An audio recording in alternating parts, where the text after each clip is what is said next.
Good evening, everyone. Thanks so much for joining us on this very busy Sunday. I'm Lindsay Davis. There are several breaking news stories as we come on the air. The urgent rescue efforts in Haiti after that devastating earthquake there, and hospitals here at home are on the brink of failure as the COVID crisis intensifies. More on all of that in just a moment, but we begin with Afghanistan and the dramatic fall of the capital. Just today, President Biden sending more troops, a total of 6,000 now, to speed up the emergency evacuation of embassy staff and some Afghans who helped the U.S., such as interpreters and their families. The White House releasing this photo of the president being briefed on the developments on the ground. Helicopters and black smoke visible. American diplomats, including the ambassador, evacuated to the airport. At least 500 staff leaving the country so far. The embassy shuttered, the flag coming down. Secretary of State Blinken declaring to ABC's Jonathan Karl, this is manifestly not Saigon. These images from Al Jazeera claim to show Taliban fighters inside the presidential palace. Earlier today, the president of Afghanistan fled the country, saying he chose to avoid bloodshed. Thousands of Afghans now scrambling to get out. The Kabul airport packed earlier today. We have team coverage. ABC's Martha Raddatz, Rachel Scott standing by. But we begin with our senior foreign correspondent, Ian Pannell, who leads us off tonight from Kabul. Tonight, the Taliban taking Kabul, Afghanistan's capital and last government stronghold. This footage from Al Jazeera purporting to show Taliban fighters inside the presidential palace declaring the Islamic Emirate of Afghanistan, marking the end of a 20-year experiment of democracy and the stunning completion of the militants' dramatic takeover, seizing nearly all of the country in just over a week. Earlier, there were skirmishes and panic at the city's airport. The Afghan president, Ashraf Ghani, fleeing as the Taliban closed in, saying in a Facebook message he wanted to save Kabul from bloodshed.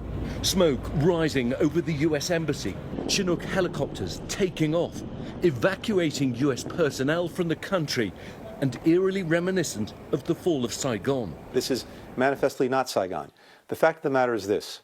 We went to Afghanistan 20 years ago with one mission in mind, and that was to deal with the people who attacked us on 9/11.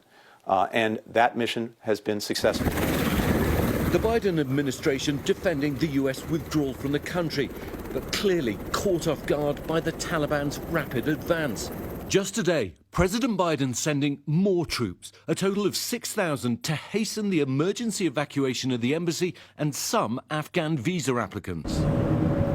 Today, the flag removed, the doors shuttered, the U.S. ambassador and all operations transferred to the airport for safety. Embassy staff told to destroy sensitive equipment and documents, especially those containing images of the American flag that could be used as propaganda. And on the streets of Kabul, fear and despair. Long lines as residents scramble to withdraw their life savings, many saying the banks simply running out of cash. And a desperate crush at the Pakistan border crossing as people try to flee. And chaos at the airport as thousands of Afghans desperate to get out. Just 5 weeks ago, this was President Biden, adamant that what we witnessed today wouldn't happen. The likelihood there's going to be the Taliban overrunning everything and owning the whole country is highly unlikely. But tonight, the worst predictions for Afghanistan's future coming true. In less than 3 months, the Taliban capturing control of nearly every major district outside Kabul. Just this morning, taking the city of Jalalabad before advancing on the capital. This video, released by the Taliban, claiming to show their forces being cheered by residents in the streets. And now the women, and especially the girls of Afghanistan, who've grown up in a country where they have freedom and rights, fearing all of that will be stripped away. This displaced schoolteacher says she watched girls being lashed by the Taliban just for wearing sandals. Yet Miriam here, still defiant. I'm not afraid of them. We are not the people who will, go back to the dark era. I'm a girl and I don't care about anyone. But what should I be scared of? This is my homeland, my land. Her land, this country, now under Taliban rule. After 20 years of war, costing trillions of dollars and tens of thousands of lives. Tonight, so many questioning, what was this all for? And what will the future hold? General McKenzie, the head of US Central Command, met with the Taliban in Doha today, telling them not to interfere with the US mission at the airport, warning that the US has the firepower to defend themselves while they work round the clock to get everyone out.